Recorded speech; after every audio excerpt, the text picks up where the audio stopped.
So these are my speaker notes, and this is the audience. Okay. Let's pray it sees me.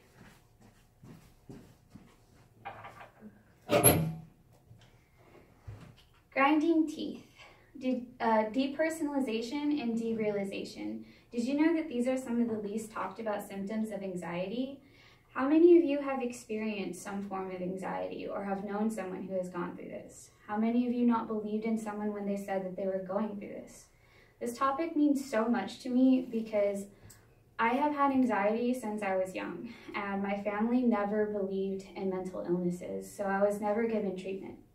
Eventually, my anxiety evolved into pseudo-seizures, and I was finally given treatment for my mental illnesses.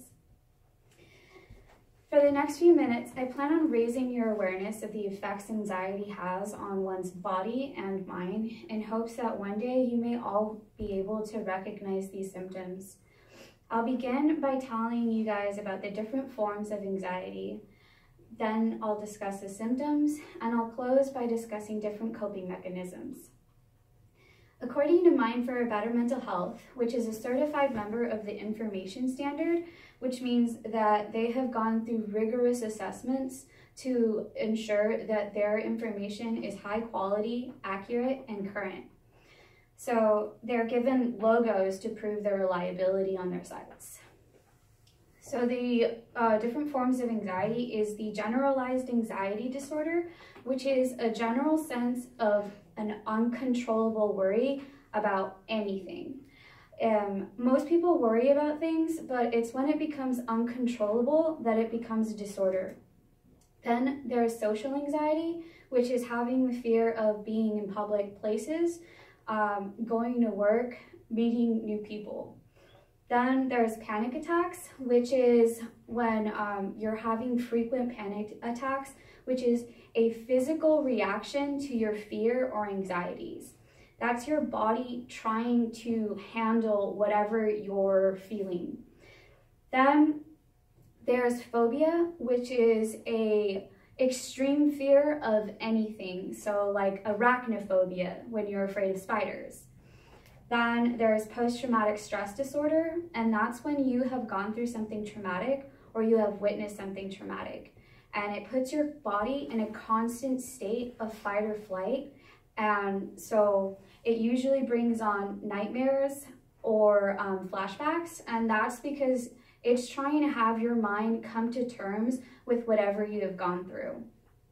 Then there's obsessive compulsive disorder, which is when you have uncontrollable urges, thoughts, or behaviors, and you have to do whatever they're doing. Being particular about something isn't OCD. That's just you wanting something to be done a certain way. So with all of those disorders, I'll start by discussing the symptoms on the body. So according to Mind for a Better Mental Health, you get a sick feeling inside of your stomach. You feel dizzy and lightheaded, feeling like you're restless, you can never relax, having head and body aches, hyperventilation, hot flashes, grinding your teeth, using the restroom more or less often. It can even make changes in your sex drive. The symptoms on the mind is feeling tense, like something horrible is about to happen. Feeling like nothing will ever change. Anxiety itself, like, why am I feeling this way? And that question alone can cause your anxiety to bloom. Then there's depersonalization, and that's when you no longer feel connected to your body. So you're having an out-of-body experience, but you aren't feeling what's happening to you. Then there's derealization, and that's when you no longer feel connected to the world. Like you're just watching the world go by you, but nothing feels real anymore. So with all of those symptoms, there are some coping mechanisms that I have found helpful that I have been taught by therapist Dr. Martha Dodge, and that's grounding. Grounding is when you are centered, you center yourself back into reality. I use sensation, so I feel the weight of my body against the floor and then the weight of my clothes against my skin. I hear and I sense my surroundings. And then I do a list, a mental list. I say my name, my family's names, their birth dates, and my birthday. And it helps me bring myself back into the reality and not the fear that's lurking around me. I also do distraction. So I distract my mind from whatever is freaking me out. So I'll do like TV, video games, arts and crafts, anything that gives me enough time to face my fears. One that I don't do is deep breathing, breathing with your stomach and not your chest. It actually brings your body back into its parasympathetic nervous system, which is your relaxed self. So this is anxiety in a nutshell, from what I've gathered from Mind for a Better Health and therapist Dr. Martha Dodge.